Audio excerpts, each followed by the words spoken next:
স্বাস্থ্যসাথীকে আয়ুষ্মান ভারতে কনভার্ট করা এবং লক্ষ্মীর ভান্ডারকে অন্নপূর্ণা যোজনায় কনভার্ট করার কাজ শুরু করা। আগামীকাল বিকেলে নবান্ন থেকে আমি এবং সংশ্লিষ্ট দপ্তরের মাননীয় মন্ত্রী, সিএস, এফএস এবং অন্য আধিকারিকদের উপস্থিতিতে অগ্নিমিত্রা পাল এবং আমি একটি ফর্ম পাবলিশ করব, যেই ফর্ম অন্নপূর্ণা যোজনায় ফিল আপ করতে হবে এবং আমরা কালকেই বিস্তারিত বলবো। কারণ এনরোলমেন্ট যত তাড়াতাড়ি করবেন তত বেনিফিট আমরা দিতে পারবো। আমাদের অন্নপূর্ণা যোজনার প্রক্রিয়াটা শুরু হয়ে যাবে কাল থেকে। যেমন যেমন ফর্ম ফিল আপ হবে তেমন ৩,০০০ টাকা ট্রান্সফারও শুরু হয়ে যাবে। আর যতক্ষণ না ৩,০০০ টাকা ট্রান্সফার হচ্ছে, স্বাস্থ্যসাথী যেমন কন্টিনিউ রাখা হয়েছে আয়ুষ্মান ভারত কনভার্ট না হওয়া পর্যন্ত, এখানে আপনার লক্ষ্মী ভান্ডারকেও কন্টিনিউ করা হবে। বিস্তারিত কালকে আপনারা জানতে পারবেন। ফর্মের কপিও আপনারা কালকে পাবেন। অফলাইন অনলাইন অবশ্যই থাকবে। শুধু পাবলিকের উপরে ছেড়ে দেওয়া হবে না, বিধায়করা নিজ উদ্যোগে ফর্ম ফিল আপ করাবেন এবং সরকারও বিডিওদের নেতৃত্বে প্রত্যেক বাড়িতে বাড়িতে ফর্ম ফিল আপের জন্য সহযোগিতা করার জন্য লোক পাবেন। এবং মাথায় রাখতে হবে, ভারতীয়রাই কেবলমাত্র এই সুযোগ পাবেন, অভারতীয়রা এই সুযোগ পাবেন না। ভারতবর্ষের সরকারের টাকা বাংলাদেশ থেকে আসা অবৈধ অনুপ্রবেশকারীদের দেওয়ার জন্য নয়, এটা খুব ক্রিস্টাল ক্লিয়ার। সরকারি বাসে আপাতত সব মহিলাদের আমাদের ফ্রি সুযোগ তারা পাচ্ছেন আগামী সপ্তাহ থেকে। তো আগেই ক্যাবিনেট অনুমোদন দিয়েছে, এটা কার্যকর হচ্ছে। কিন্তু আমরা এখনই সবাইকে সব মহিলা বললে সুযোগ দিলে পরবর্তীকালে কিন্তু কার করব। কারণ আমরা দেখেছি ডোমকলে বিগত সরকারের সময় পুরুষরা লক্ষ্মীর ভান্ডার পেয়েছেন।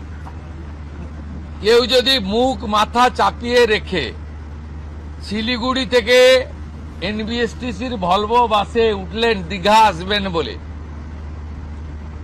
তিনি যদি বোরখা পরে চলে আসেন, তাহলে তাকে পুরুষ না মহিলা দেখার কোনো মেকানিজম বাসের ড্রাইভার কন্ট্রাক্টরের নেই। আপাতত চালু করলেও পরে আমরা মহিলাদের জন্য আলাদা ফ্রি কার্ড করে দেওয়ার ব্যবস্থা করব।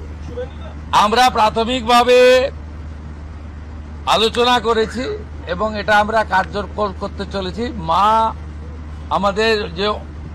আমাদের মা ক্যান্টিন রয়েছে, সেই ক্যান্টিনগুলোতে ৩৬৭টা, তাই তো অ্যাপ্রক্স ৪০০-র কাছাকাছি সংখ্যা আপাতত এই থাকছে। সেখানে আমরা ২ দিন করে মাছ খাওয়াবো, সপ্তাহে 2 দিন করে মাছ খাওয়াবো, 5 টাকাতেই খাওয়াবো। এই কাজগুলো আমরা করছি। বাকি অন্যান্য বিষয়গুলো হবে। আমরা কয়েকটা প্রোগ্রাম পেয়েছি।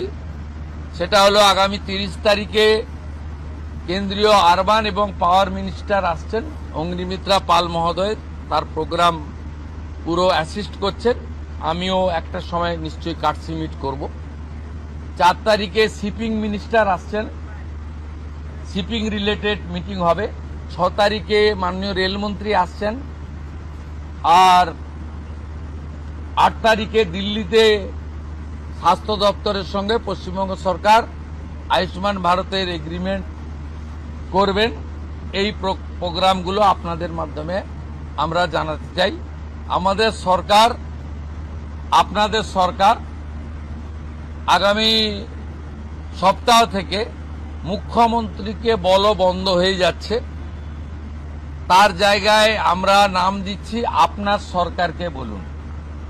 আর পুরনো যে নাম্বার ছিল ওর নাম্বারেরও বদল আসছে। এই সংক্রান্ত বিস্তারিত যেদিন আমরা লঞ্চ করব সেই দিন আপনাদেরকে নাম্বার জানাবো। নামটা আমি আজকেই জানিয়ে দিলাম, আপনার সরকারকে বলুন। মাননীয় রাজ্যসভার সাংসদ শ্রমিক ভট্টাচার্য মহোদয়কে নাম ঠিক করার জন্য সরকার পরামর্শ চেয়েছিল, তিনি এই নামটা ঠিক করেছেন। মুখ্যমন্ত্রী হিসেবে আমি সেই নামটা গ্রহণ করেছি।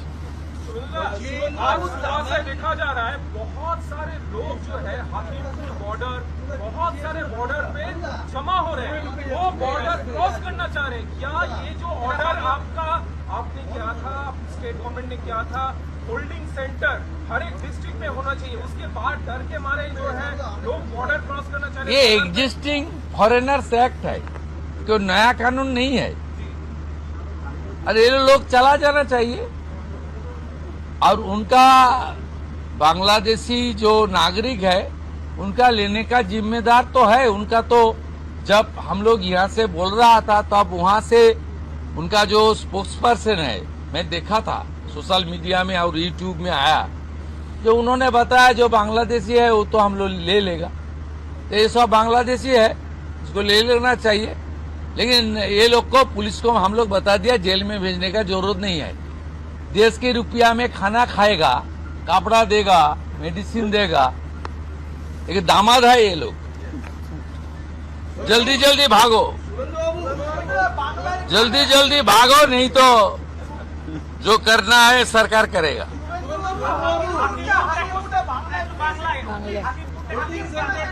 না না, আমি হাকিমপুর সম্পর্কে জানি না, আমি মিডিয়াতে দেখছিলাম, কিন্তু এটা নতুন কিছু নয়, প্রেজেন্ট অ্যাক্টই রয়েছে।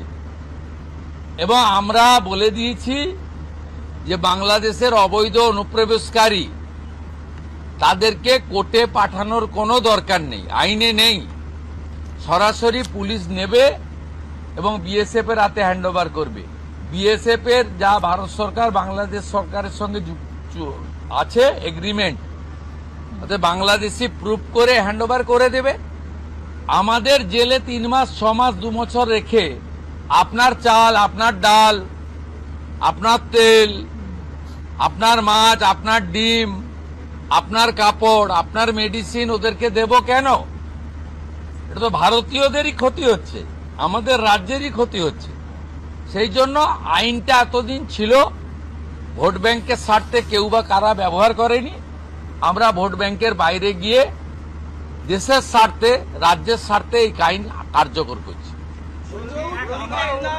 আবেদন করেছেন যে যারা এতদিন অভিযুক্ত রয়েছেন তাদেরকে গ্রেফতার করার জন্য এসপির কাছে, পুনরায় কি তদন্ত শুরু করবে? আমি আবেদন পাইনি।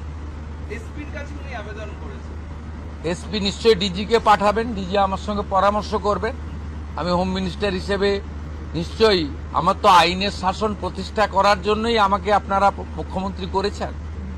তা আইনের শাসনে তামান্নাও আইনের শাসন পাবেন। আমরা তো বলেছি শাসকের আইন চলবে না, আইনের শাসন চলবে। বিরোধী দলের আমরা তো বলেছি স্কুল, কলেজ, মন্দিরের 1 কিলোমিটারের মধ্যে মদের দোকান লাইসেন্স দেওয়া যাবে না। এ সরকার অন্যভাবে চলবে, চিন্তার কোনো কারণ নেই। আমার সঙ্গে ভারত সরকারের মন্ত্রী জিতেন্দ্র সিং এর একটা মিটিং আছে 3:30টার সময়। এখন 2:30 বাজতে যায়, 1 ঘন্টা লাগবে যেতে। প্লিজ, সেটা হচ্ছে বিশেষ সাংসদ বিরোধীদের, তাদেরকে আপনি ডাকবেন এই বিশেষের টাইপ যদি বলেন যে কি, মানে যারা অনেকদিন পরে সত্য কথা বলছে তারাই বিশেষ সাংসদ। যারা বলছেন যে আপনারা আমাদের স্বাধীনতা পাইয়ে দিয়েছেন, যারা বলছেন যে এর কোনো ভবিষ্যৎ নেই, ফলতাতে যে চতুর্থ হয়েছে সে আর 1 তো দূরের কথা 2-এই আসতে পারবে না।